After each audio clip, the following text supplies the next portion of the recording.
Nickelodeon just save all my old childhood shows because, man, I didn't know I could miss Invader Zim so much.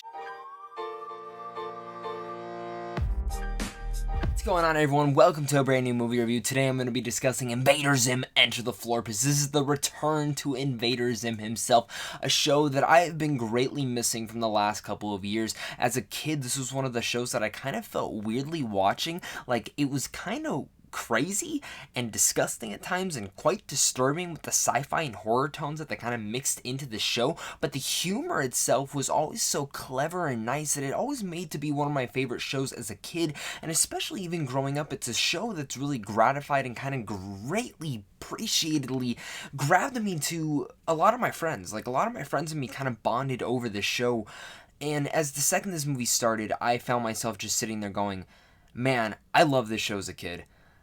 And I loved it even more right now. Really can't believe, like, I missed it, especially when it went off the air, but I miss it even more now. Like, going back, and I really hope that we actually get more Invader Zim, because this is the perfect start back to this Invader Zim franchise, and it really feels like it had never missed a beat. It feels like for myself that I had just returned to a lost love that I had not seen in forever, and that we just rekindled this love that we used to have so long ago. As I said, Invader Zim is one of those wild shows that, for me as a kid, it felt more mature, even when I was younger, and it was darker, and most of all time, maybe it was something that maybe I shouldn't have been watching at that time and age, and that there were disturbing images, but still something that I couldn't take my eyes off the screen. Because of the sci-fi, the horror, and the weirdness of everything entailed within the Invader Zim show, and even the mythology of Zim, added it all up to be a very unique show. The movie here, again, doesn't skip a beat at all. It is one of those things that I really had a blast with this movie, and I love that Netflix is taking all my old childhood shows and bringing them back to life. Yes, the animation in here, I mean, we can just say it's stunning, it's incredible. Even in the original show, it was kind of unique to its way, in the way that they can move the characters around, but this one takes it to a whole nother level. Obviously, being way down in the future, you get more technology to kind of add to the animation. You can definitely feel it with all in here, especially in the opening scene, which is totally an homage to anime, and there are a couple little homages to anime throughout the whole entire movie. It is something like, my jaw was on the floor. I'm like, this is really unique. There's a lot of nice callbacks and Easter eggs as well throughout the whole movie that kind of just threw me back into that nostalgic mode of, I remember this. Even with nostalgic moments, sometimes it doesn't always work when something comes back to be fruition. Something that we learned last week in Rocko's Modern Life's TV special that they kind of brought back also on Netflix, which I was a big fan of.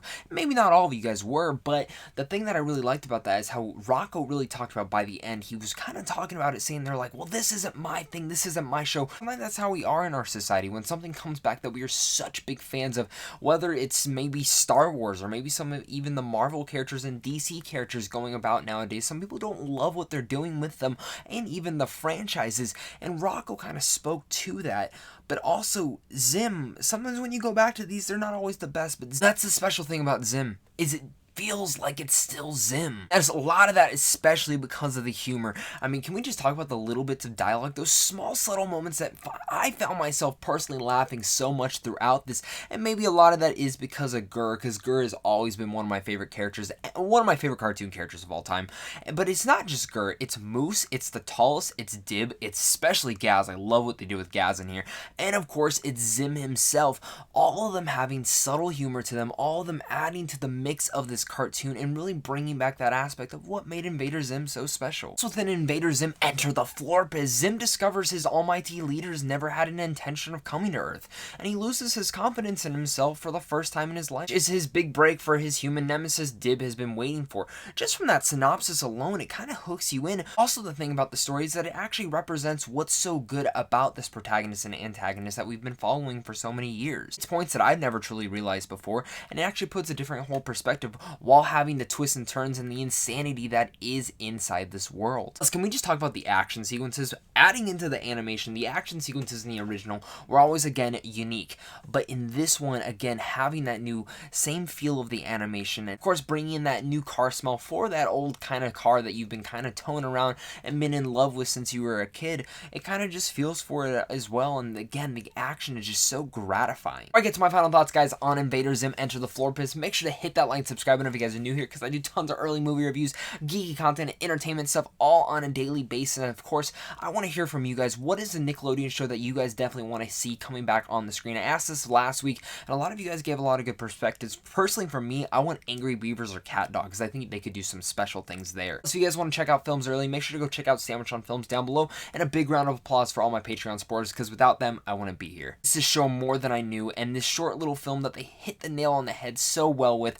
There aren't really any other cartoons out there that are like this nowadays, and in general, even back then. This is the last of Zim that we might ever get, and if it is, I'll understand and I'll be appreciative of everything that has happened. It's hilarious, it has beautiful animation, of course it feels like the show had never ended, and I love this show. It's one of my favorite cartoons ever developed. Invader Zim fans definitely shouldn't miss out on this, and even if you're one of the people who've always wanted to get into Invader Zim, this is a nice little touching film. While you might not understand all the little callbacks here and there, of course there's always that nice little wit to it as well. It's unique, it's clever, and of course it might be a little bit disgusting, it might be a little bit crazy and kooky at times, but that's what made the show so unique. Little moments that Invader Zim always hits is also something that no other cartoon show has ever been able to hit for me as well. This is just another thing to add into the sci-fi genre, something that sci-fi is such a wide, vast of a film and even television genre that there's so many different IPs inside here. Invader Zim is definitely one of the most unique ones, and Enter the Florpus adds into that. The movie might even be better than Chicken and Rice. Some of you guys might not get that unless you've seen the movie, but definitely you know what I'm talking about. With all that said, I'm gonna give Invader Zim Enter the Florpus an A. Let me know what your guys' thoughts are on Invader Zim. Were you guys impressed with it? Were you excited for it? Are you guys disappointed in it? Let's talk about it down below in the comments. Obviously, you guys can tell I'm so excited about this. I'm actually recording this at midnight my time right now because I just finished the show and I wanted to dive in and talk with you about this, guys. So thank you guys so much for watching this. Good morning to all of you who guys are checking this out. Thank you guys again so much for watching this, though. And until next time, stay classy.